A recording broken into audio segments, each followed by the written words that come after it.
लोग अक्सर बिजी रहने का मतलब समझते हैं तरक्की, पर क्या ऐसा सच में होता है? वो कहते हैं ना, अगर आप बहुत स्पीड से जा रहे हैं बट आपका डायरेक्शन गलत है तो आप अपनी मंजिल से दूर जा रहे हैं, उससे अच्छा तो रुक ही जाए। क्या आपके साथ कभी ऐसा हुआ है कि दिन भर लगे रहे पर दिन के एंड में लगे कि कुछ खास हासिल नहीं किया, या फिर इन जनरल ऐसा क्वेश्चंस आते हो कि आखिर हम क्या कर रहे हैं, कहाँ जा रहे हैं, कुछ अता पता नहीं? अगर हाँ, तो ये वीडियो आपके लिए है। मेरा जर्नी भी कुछ ऐसे ही है। हम इंजीनियरिंग कॉलेज से लगा जॉब छोड़े, ड्रॉप लिए, मास्टर्स किए, वहाँ से फिर एक टेक्निकल कंपनी में जॉब लिए और वहाँ टेक्निकल रोल छोड़ के मैनेजमेंट में पहुंचे। आईआईटी बॉम्बे से पढ़ने के बाद अभी यूट्यूब में वीडियो बना रहे हैं, क्योंकि अंदर से कभी वो सवाल गया नहीं कि आखिर चाहिए क्या। अभी थोड़ा थोड़ा समझ में आ रहा है, लेकिन आपको क्या चाहिए उसका जवाब ढूंढने के लिए एक पावरफुल टूल है मेरे पास। इसको यूज करके आप अपना फोकस और डायरेक्शन दोनों सही कर सकते हैं। वीडियो के एंड तक ना आपको सिर्फ ये टूल के बारे में इंफॉर्मेशन मिलेगी, बट आपको एक प्रैक्टिकल स्ट्रैटेजी भी पता चलेगा अपने लाइफ में इस टूल को यूज करने का, थोड़ा लॉजिक के साथ। नमस्ते, मेरा नाम है आकृत और आज हम आपको एक ऐसे टूल के बारे में बताने वाले हैं जिसको यूज करके आपको अपने लाइफ के कामों को ऑर्गेनाइज करने में क्लैरिटी मिले। इस टूल के फाउंडर हैं ड्वाइट डी आइजनहावर। ये यूएस के 34th प्रेसिडेंट थे। वर्ल्ड वॉर 2 के टाइम पे ये एक हाईली प्रोडक्टिव लीडर और एक 5-स्टार जनरल थे। उन्हीं के नाम पे इस टूल का नाम है आइजनहावर मैट्रिक्स। ऐसे तो आइजनहावर मैट्रिक्स का कॉन्सेप्ट 1 मिनट के शॉर्ट वीडियो से भी समझा जा सकता है, लेकिन इस वीडियो का टाइम आपके लिए वर्थ इट है, क्योंकि हम बताएंगे कि लोग क्या क्या गलतियां करते हैं इसको यूज करने में और प्रैक्टिकल तरीके से इसको यूज करने के 2 तरीके। सबसे पहले क्या करना है कि आपको जो अपने काम है उसको 2 कैटेगरीज के हिसाब से बांटना होगा। पहला, कोई टास्क या काम आपके लिए अर्जेंट है या नहीं। कोई काम अर्जेंट है या नहीं इसको पहचानना आसान है। इसका सिर्फ एक डेफिनेशन है कि उस काम का डेडलाइन होना चाहिए और वो डेडलाइन करीब होना चाहिए। अर्जेंट टास्क का एग्जांपल क्या हो सकते हैं? कोई ईमेल जो आपको आज भेजना है, कोई प्रेजेंटेशन जो आपको जल्द ही देना है, कोई घर का बिल इलेक्ट्रिसिटी का या पानी का जो आज ड्यू है, ऐसा कुछ। नॉन अर्जेंट टास्क के एग्जांपल क्या हो सकते हैं? जो या तो डेडलाइन नहीं है या तो डेडलाइन दूर है, जैसे कि प्रेजेंटेशन जो आपको शायद 2 हफ्ते बाद देना है, कोई वेकेशन जो आपको प्लान करना है, एक्सरसाइज करना अर्जेंट नहीं है, कोई वेब सीरीज देखना अगेन अर्जेंट नहीं है। अब जो सेकंड कैटेगरी है जिससे आपको कामों को अपना डिवाइड करना है वो है कि कोई काम इंपॉर्टेंट है या नहीं। तो किसी काम का इंपॉर्टेंस पहचानने में आपको सबसे पहला चीज जो ध्यान रखना है वो ये है कि वो काम आपके लिए इंपॉर्टेंट होना चाहिए। हो सकता है वो काम आपके मैनेजर के लिए इंपॉर्टेंट हो या आपके किसी रिश्तेदार के लिए, कोवर्कर के लिए इंपॉर्टेंट हो, पर वो इंपॉर्टेंट फिर आपके लिए नहीं, तो आपको अपने लिए देखना है। लोग इसमें गलती क्या करते हैं, इसमें एकदम एक्सट्रीम व्यूज रख लेते हैं। या तो सिर्फ एकदम सेल्फिश होके बोलेंगे कि नहीं ये मेरा काम नहीं है तो ये मेरे लिए इंपॉर्टेंट नहीं है, या तो फिर हर काम को इंपॉर्टेंट बोलेंगे। दोनों में घाटा है।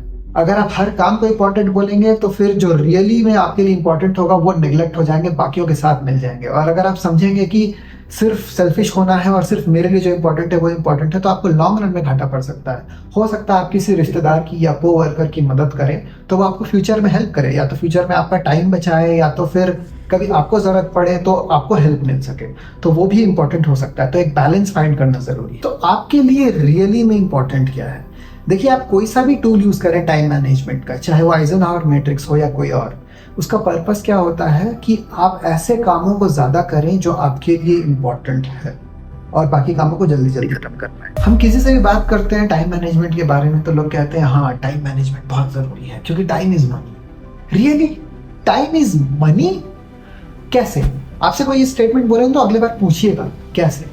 या तो आपको कोई ढंग का जवाब नहीं मिलेगा, अगर मिलेगा तो ये कि टाइम का आप सही से यूज करें, ज्यादा प्रोडक्टिव हो तो टाइम बचा के आप किसी ऐसे काम को कर सकते हैं जिससे आपको और पैसा मिले, इसीलिए time is money. But Roman philosopher Seneca ने बोला था कि अगर आप टाइम को पैसा समझ रहे हैं तो आप टाइम का बहुत ही सस्ता दाम लगा रहे हैं। टाइम काफी ज्यादा वैल्यूएबल होता है। एक्सपेरिमेंट्स ने शो किया है कि जब भी कोई इंसान ऐसा सोचता है कि टाइम इज मनी तो वो लाइफ में ज्यादा लालची बनकर रहता है, एंशियस रहता है और अनहैप्पी रहता है, मतलब उसे खुशी कम मिलती है। टाइम मैनेजमेंट की बुक्स आजकल कंसल्टेंट्स और गुरुज लिखते हैं, लेकिन टाइम और टाइम मैनेजमेंट बहुत पहले से हिस्ट्री में फिलॉसफी से जुड़ा हुआ है। सही क्वेश्चंस पूछने चाहिए, तभी आप टाइम का वैल्यू समझेंगे। एक फ्रेंच फिलोसोफर थे एल्बर्ट कैम्यूओ, उन्होंने कहा था कि फिलोसफी का सबसे फंडामेंटल क्वेश्चन है कि आपको आज सुसाइड क्यों नहीं करना चाहिए। तो आप अपने आप से पूछिए कि आप आज सुसाइड क्यों नहीं कर रहे हैं, और इससे आपका आंसर मिलेगा कि आपके लिए क्या इंपॉर्टेंट है। हो सकता है आपका आंसर हो कि आपके लिए आपकी फैमिली या आपके प्यार करने वाले इंपॉर्टेंट है, या फिर उनके लिए आप इंपॉर्टेंट हैं, या फिर आपको अलग अलग एक्सपीरियंसेस करने हैं, घूमना है, फिरना है, अलग अलग चीज़ों को देखना है, या फिर आपको कोई एक सोशल मिशन है जिसकी तरफ आप बढ़ना चाहते हैं या करियर में कुछ करना चाहते हैं। तो वो होगा आपका आंसर कि आपके लिए क्या इंपॉर्टेंट है। अगर आप ये सोचेंगे ना कि आप आज क्यों नहीं सुसाइड कर रहे हैं, तो आपको पता चलेगा कि टाइम जो है आपके लिए पैसे से ज़्यादा जरूरी है, क्योंकि आपको इन चीज़ों में टाइम देना है, आपको अपनी फैमिली को टाइम देना है। खैर, अर्जेंट और इंपॉर्टेंट काम पता चलने के बाद इस टूल की तरफ बढ़ते हैं। तो इसमें आपको 4 क्वाड्रेंट्स बनाने हैं। इसको अर्जेंट वर्सेस इंपॉर्टेंट मैट्रिक्स भी बोलते हैं। पहले क्वाड्रेंट में होंगे वो ऐसे काम जो अर्जेंट भी है, इंपॉर्टेंट भी है। दूसरे क्वाड्रेंट में इंपॉर्टेंट है बट अर्जेंट नहीं है। तीसरे क्वाड्रेंट में अर्जेंट है पर इंपॉर्टेंट नहीं है। और चौथे में कि ना तो अर्जेंट है ना तो इंपॉर्टेंट है। जो पहला क्वाड्रेंट है उसमें क्या आते हैं, इसमें ऐसे काम आते हैं जैसे कि आपको ऑफिस का कोई ईमेल है जिसको आपको आज रिप्लाई देना है, कोई प्रेजेंटेशन है जो आपको आजकल नहीं करना है, कोई बिजली का बिल या पानी का बिल है घर का जिसको आपको भरना होगा वरना फिर बिजली रोक दी जाएगी, या फिर आपका कोई मेडिकल या पर्सनल इमरजेंसी आ गया। तो ये सब इंपॉर्टेंट और अर्जेंट होते हैं, इन कामों को इमीडिएटली करना चाहिए। अब क्वाड्रेंट 2 की तरफ आते हैं। इनमें वो काम आएंगे जो आपने आइडेंटिफाई किया कि खुद के लिए क्या इंपॉर्टेंट है। इसमें आपको काफ़ी ज़्यादा टाइम देना चाहिए। इसमें आपके आंसर्स जो हैं वो आ सकते हैं कि आपको फैमिली को टाइम देना है, आपको घूमना है, ट्रैवल करना है, आपको हो सकता है कि लॉन्ग टर्म एक करियर पाथ बनाना हो, करियर स्विच करना हो, आप कोई नया बिजनेस स्टार्ट कर रहे हो, आप खुद का ख्याल रखना चाहते हैं, सेल्फ केयर करना चाहते हैं, आप एक्सरसाइज करना चाहते हैं। ये सब चीज़ें इंपॉर्टेंट तो होती हैं पर अर्जेंट नहीं होती हैं। 2 दिन जिम नहीं जाएंगे तो कुछ हो नहीं जाएगा, लेकिन ज़्यादा टाइम नहीं जाएंगे तो हो जाएगा। इसीलिए इन चीज़ों पे टाइम स्पेंड करना बहुत इंपॉर्टेंट है। इन चीज़ों को आपको प्लान करके इनमें टाइम देना चाहिए।